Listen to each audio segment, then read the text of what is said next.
This is Circa Ignem podcast 004.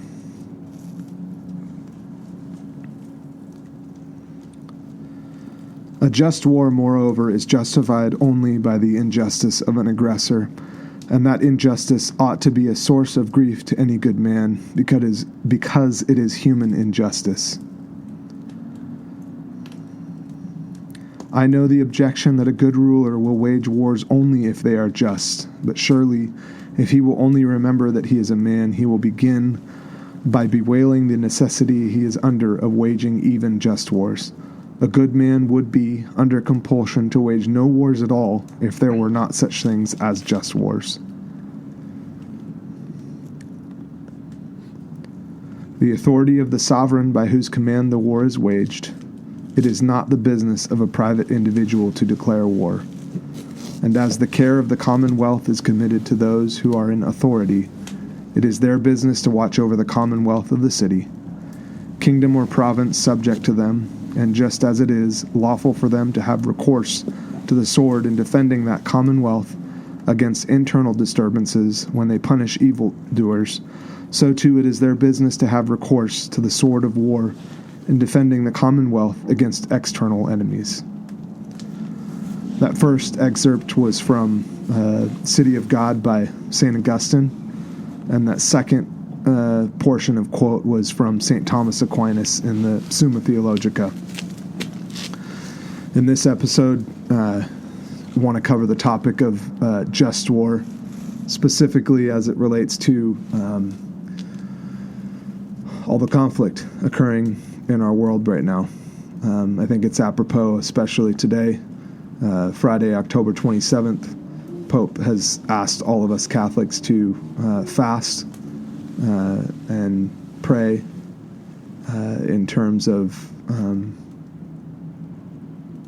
peace, trying to bring peace and civility and stability to those areas of the world that are in turmoil and chaos. I also want to turn to the Catechism, as that is an essential part of this discussion as well. This is from 2309. The strict conditions for legitimate defense by military force require rigorous consideration.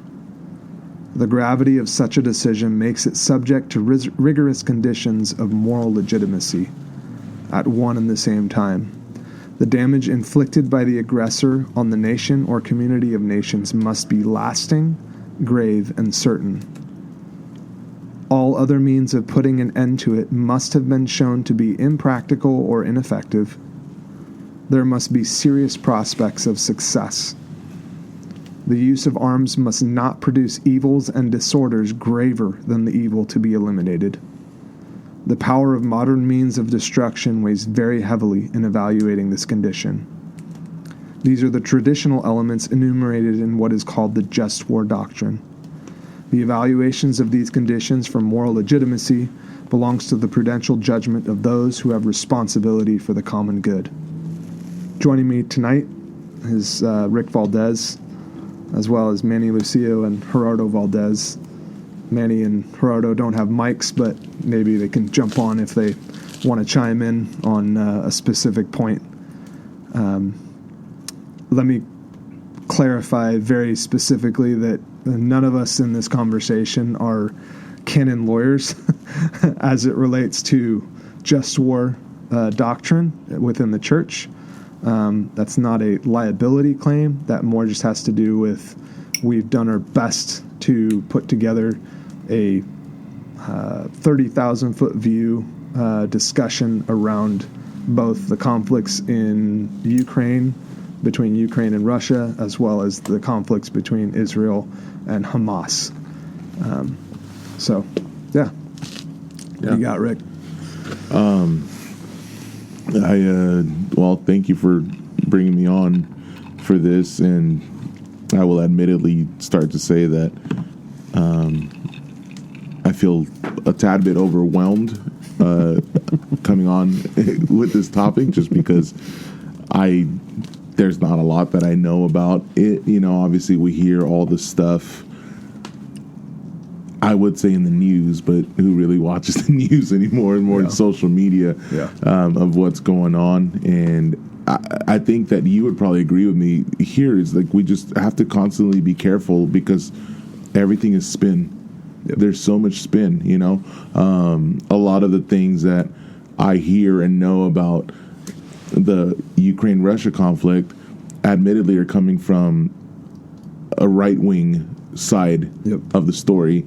And I want to be careful to not make any kind of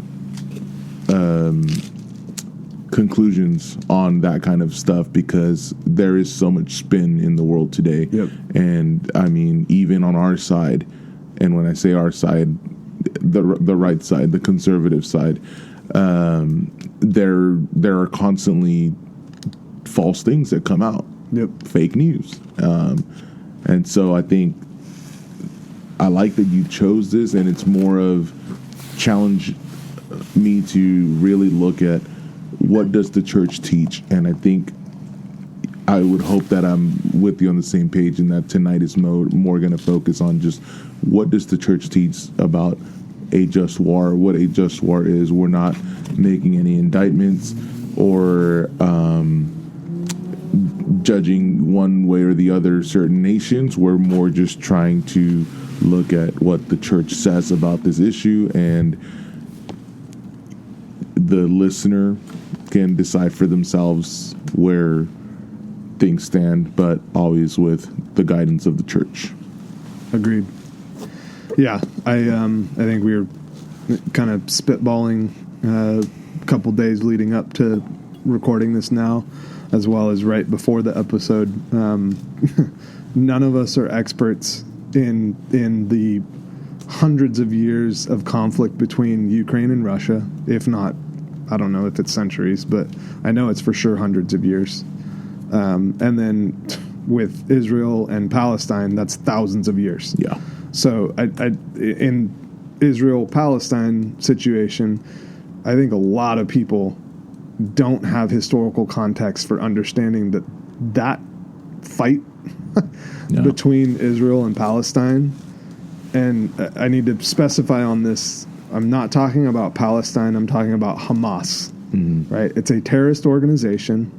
We in the West have no understanding. Our concept of and mentality or mindset can't even comprehend what this terrorist organization stands for, what they do, what they have done, what they've been doing for many, many decades. But backing up from that, this conflict has lasted for thousands of years between those two regions of the world, between Israel and Palestine.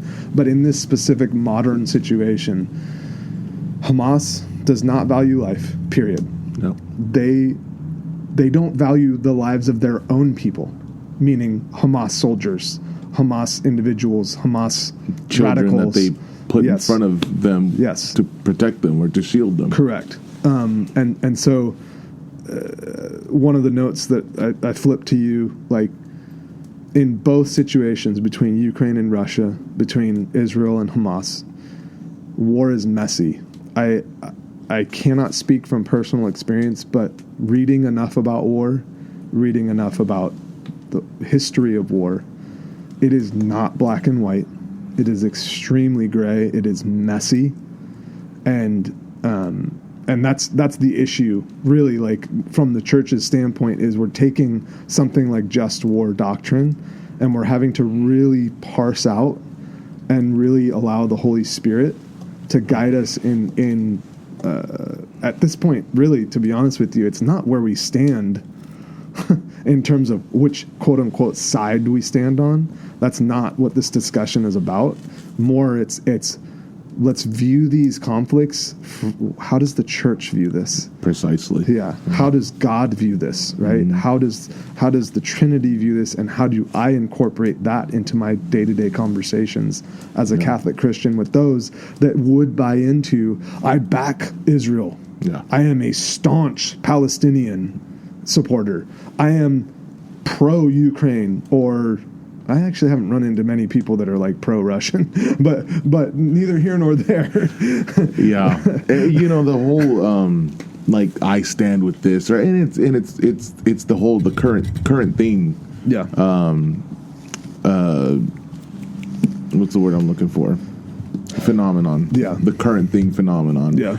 And it's social media. I mean, it's been going on for years. You know, I stand with the flag, and all right. Yeah, I mean, and this is on our side, but even still, like I stand for the flag. I kneel for the cross, and putting that banner on your picture. Or I stand with Israel, or I stand with Ukraine, or I stand with pride, and it's just like we try to just always identify and stand with somebody. This is a good reminder for us as Catholics, even Christians listening to this, or just people in general. It's like, what defines you? And for us, it's our faith. Yep. And you don't need to, like, quote unquote, stand with every single issue that comes out. The biggest thing, we need to look at things through the lens of our faith and the church. What does the church teach? What does the church say? And I would just personally challenge, like, even like the people that are just like, I stand with whatever side. If you're going to say I stand with Palestine or I stand with Israel, it's like, well, but you're still here. Let's be specific, Rick. It's not even Palestine; it's Hamas, right? Because sure. There are those that are jumping in and going, I stand with Palestine, and it's like, whoa. Again, this is where it gets real dicey, because it's like you have Palestinian Christians. You have Palestinian Muslims. You have Palestinian agnostics. You have Palestinian atheists. You have all these people that are legitimately just like you and I, Manny and Gerardo, that are just trying to live their daily lives. Right. Going to work, taking care of their families, loving the community around them. And they're caught in the crossfire, literally, of a government, Israel, and a terrorist organization, by the way, that started this whole freaking mess, right? Like, Israel legitimately wasn't, to my knowledge, if I'm incorrect, please correct me. I'm more than happy to admit that. Unlike a lot of our major media outlets, I'm more than happy to walk back and say, I apologize for misinformation. But the reality is this was Israel has responded to Hamas. They have not sent rockets, to my knowledge, in quite some time. There actually has been a quasi-peace between Palestine as a country, and then Hamas attacks electronic dance, thing, killing. Arguably, the numbers are staggering in terms of, I heard this recently, if we compared 9/11 to what happened in Israel, it would be 40,000 people dying on 9/11 in the U.S. Wow. Compared to the population, the per capita group, in Israel. So we're talking about a cataclysmic event in a culture like Israel. So that really made me pivot and go, whoa! I didn't think about that percent.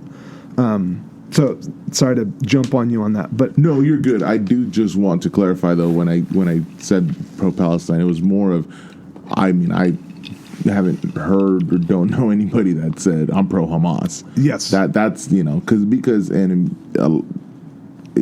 there are people that are, but that's the problem. That's very radical. Yeah, I meant more to say it's one thing to just post on social media that you identify or that you stand with a certain group of people, but no one's really putting their money where their mouth is. Nobody's not a single person who's saying I stand with Israel is actually jumping on a plane to go over there and fight. It's very easy to just put it on your social media banner, and you identify and to be quite with it. Frank, it goes with both of these conflicts. Absolutely. We have no business being in either one. So for us, I'm just going to lay it down. Yeah, we don't. It's not our fight. Yeah, and we don't need to be the police of the world. No. So let's look at what the church teaches, and as Christians, I won't even say just Catholics, because I hope that there's friends of ours that are Protestant listening to this, and that we can all just kind of come to an agreement. Let's look at what the church teaches. Yeah. on these things. So let's start with that number one, of 2309. So we're looking at the Catechism of the Catholic Church. It's under section Avoiding War, and I skipped 0708 because it starts with the fifth commandment and works down, and I'm not trying to like minimize the fifth commandment, but it dives into like the criteria, so to speak, right? That just war doctrine needs to address. So number one, the damage inflicted by the aggressor on the nation or community of nations must be lasting, grave, and certain. I think we already covered the lasting, grave, and certain, right? With that amount of loss of life and the continued, right, like that following day after those, what are those flying things that they were using? It's crazy, dude. These guys are using ultralights, essentially, and flying over and attacking with freaking ultralights. Did you guys see this? No, I didn't. Yeah, they're like crazy. Like, we're talking, like, we don't realize that the distance between these two countries is, like, basically the distance between Clovis and, like, I believe, just shooting off the hip. I think it's between, like, Shaver and Clovis. Wow. You get what I'm saying? So, like, it's an hour flight or like a 30-minute flight for them to fly over on an flight, ultralight. that's an hour drive for us. Yeah, like, very short flight. They're able to fly in, cause massive amount of destruction and damage, and then fly out, right? So to me, in the case of Hamas Israel, lasting, grave, and certain, those are covered, right? So in terms of Israel responding on that front, I think they're justified on that. Can we agree on that? Sure. Yeah. Gerardo? Yeah? Manny? Okay, they're both nodding yes. They Okay. have the right to defend themselves. Yeah. In the same way as an intruder breaks into your house, you have a right to defend your home. Yep. And there are two concepts. One of them is, the terms are use ad bellum and use in bello. And they literally translate into use ad bellum is the justice to go to war. Okay. So you do have the right to defend your home. Yep. But use in bello is justice in war. Somebody breaks into my house, I have the right to defend my home. Okay. But I don't have the right to act immorally about it either. Yep. I can defend my home, I can respond with deadly force, but say, for example, now I use something non-lethal to stun the intruder and now hold them captive, and now you've crossed the line. And spend months torturing them, burning them, different things. Now that's the justice in war. Yeah. And so Israel definitely, I believe, had the right to defend themselves, but now the danger is how far are they going to take it? Right. Are innocent lives going to be put at risk in their response? Because we've all heard the phrase "all is fair in love and war," but that's not true. That's not true. It's not. Well, and that segues into the second bullet really well. All other means of putting an end to it must have been shown to be impractical or ineffective. What do you got on that, Rick? No, I think you hit the nail on the head. I agree. I mean, because that goes into last resort. Yeah. You literally have no other choice. You've done everything that you can, and even the Catechism also teaches that all citizens and all governments are obliged to work towards the avoidance of war. Yeah.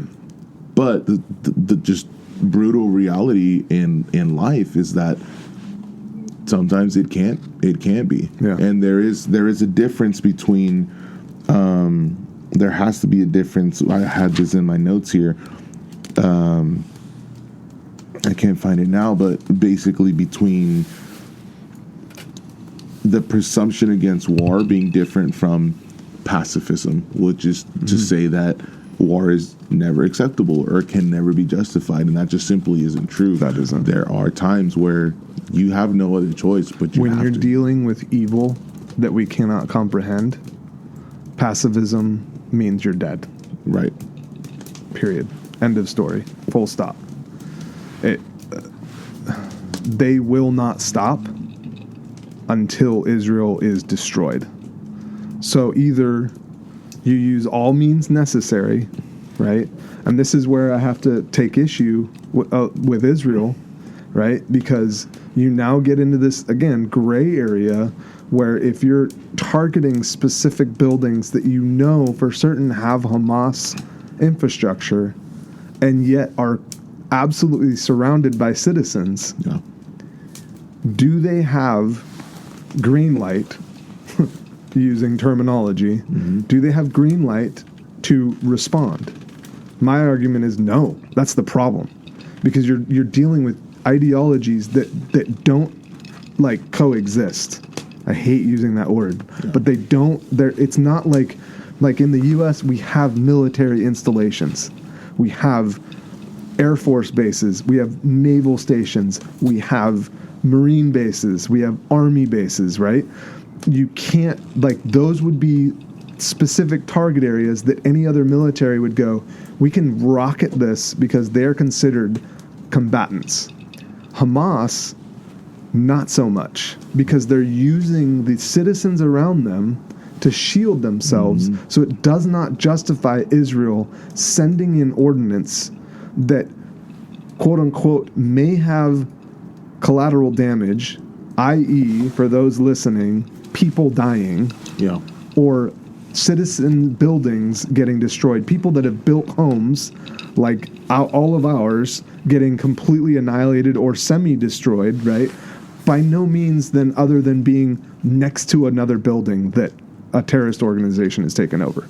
So, wasn't that whole thing that came out that they were they had like some of their compounds or headquarters, but like underneath hospitals, like in the basements of hospitals. It's not and we need to be careful in terms of like news and it being inaccurate or like. To my point about spin, it's very well known that they use infrastructure like hospitals, like schools, like apartment buildings to set up, let's say, intelligence, right? So they may not have quote unquote soldiers living, but they're using it for servers, like internet, like a whole host of internet servers to then support where they're getting their information and how that's parsing out to the rest of the organization. So infrastructure, not just meaning like military or rockets, but we're talking anything else that a standard military operation would use. What's up, Manny? Would a good example be like Japan attacking Pearl Harbor versus attacking the main city area? Good example. Elaborate a little bit. Attacking a military base, like Japan did on Pearl Harbor, versus attacking civilians in a civilian area, like 9/11. Correct. So. I'm not saying they were justified, but I mean. No. That's you nailed it. That's not gray, right? Japan attacked. Well, actually, let me back up because some of Hawaii's citizens were attacked in the process, right? Now, was it intentional? I don't know that, right? Like we can't know that. Their intent was to attack boats, like naval ships, and the base or bases that exist in Hawaii, right? So yes, 100% agree in terms of what we know or what I know from history. They were only attacking it from a military standpoint. So us responding would be absolutely fall under all of these bullets. Yeah. Does that answer or does that? Yeah. Yeah. Where are we at? You got anything else on that, Rick? Nope. Okay. All right. There must be, this is part 3, there must be serious prospects of success. So this is an interesting one, Rick, because it means that if you're going to respond, right, I love the home analogy. If I'm in fear for my children's lives being like seriously affected, my wife's life being affected, I have to be 95 plus or 100% certain that I can eliminate the threat. Otherwise, my recourse is get them out of the house. Yeah. That's in essence, that's taking a parallel and making it very like dumbed down. But that's essentially what this is saying is you have to make sure that the plan that you're going to implement in response to an aggressor is going to have success, because they're taking into account the fact that they're sending into war all guys like us sitting around this fire. And they have to account that there's going to be a certain amount of loss of life with that decision.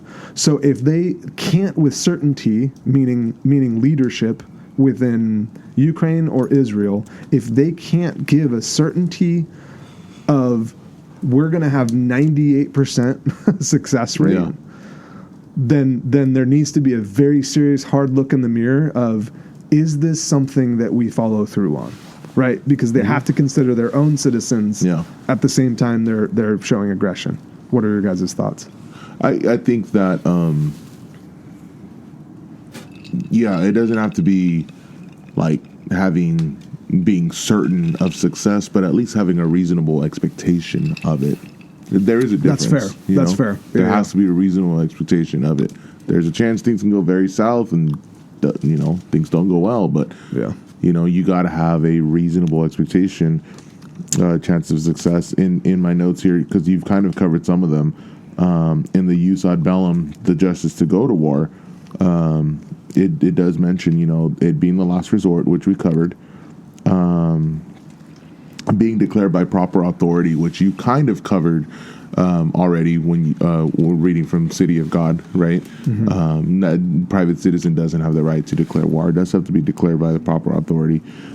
Possessing the right intention, that's a big one. And then we just talked about this one, having a reasonable chance of success. And the last one would be the end being proportional to the means used. And that's kind of where you're going. That and the scary thing about that is and it kind of alludes to that towards the end of 2309 is that with technology, right? Prior to recording, we're talking about like cluster munitions, right?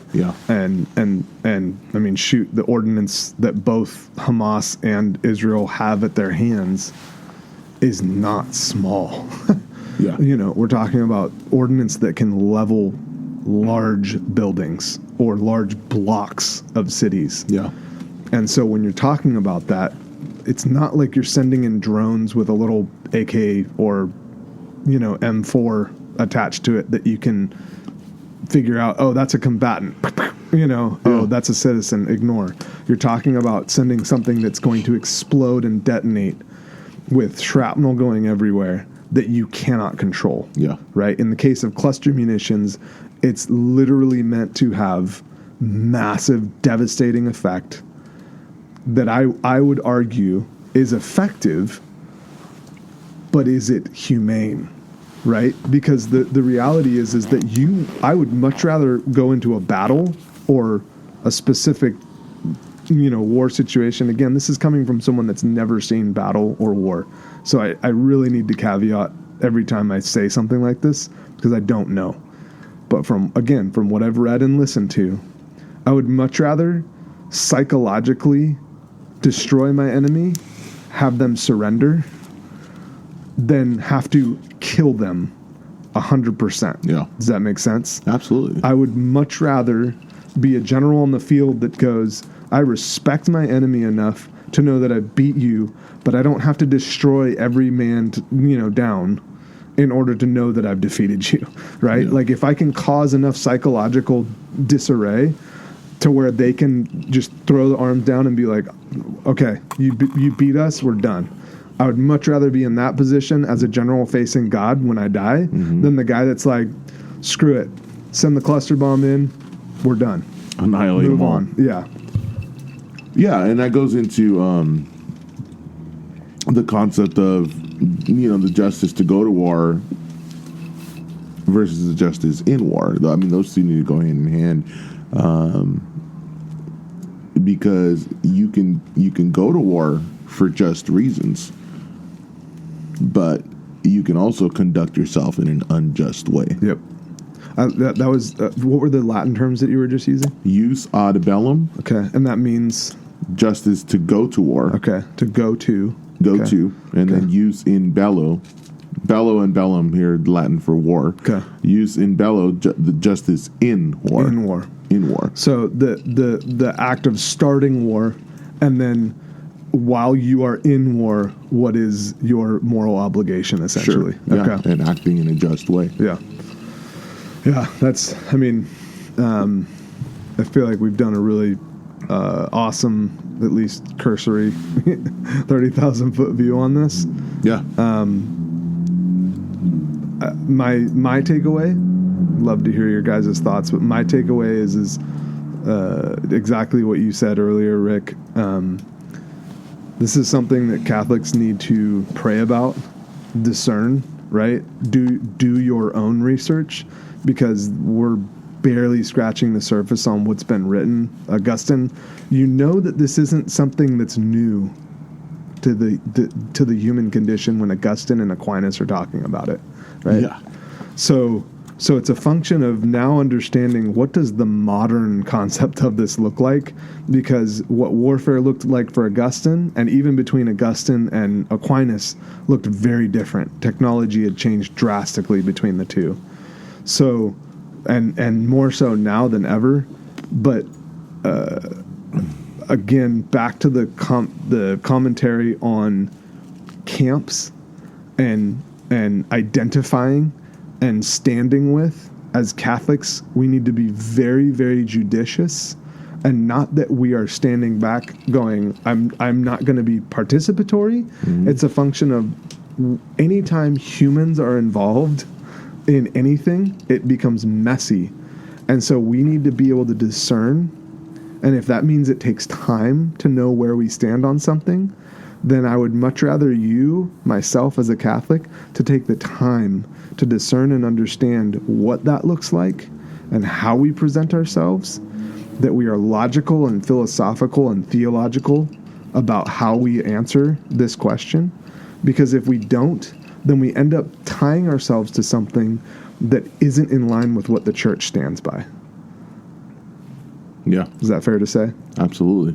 Well, I think just the bigger call for us as Catholics, I mean, not everybody doesn't need to be a scholar, no, or super educated in all of these matters, but we are called to pray. Yep. And that's the biggest thing. Yep. Just going back to Our Lady of Fatima about praying the rosary for peace. Yeah. There's a time now more than ever where we should be praying our daily rosary. Going back to our first fruits discussion on my episode, a call to action, especially for men, but Catholics just in general. Mm-hmm. You know, and if you are a man with a family, wife and kids at home, in leading your family in prayer, whatever that looks like. Maybe that looks like every night at 8 p.m. you gather around and you pray your rosary, or whatever it needs to be.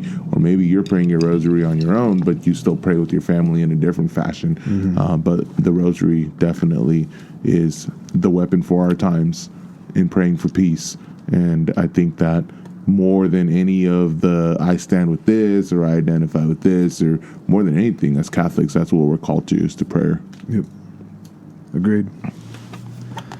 Awesome. I did want to finish just with one note here, for those who may be of the mindset, kind of a pacifist mindset, like I talked about just, war being evil and could never be justified. War is always evil, but it's not always a moral evil. Mm-hmm. And there's a big distinction between the two. Sure, it's evil because of the things involved, and there is innocent lives lost. But it's not always a moral evil in what we just covered, that sometimes it is necessary.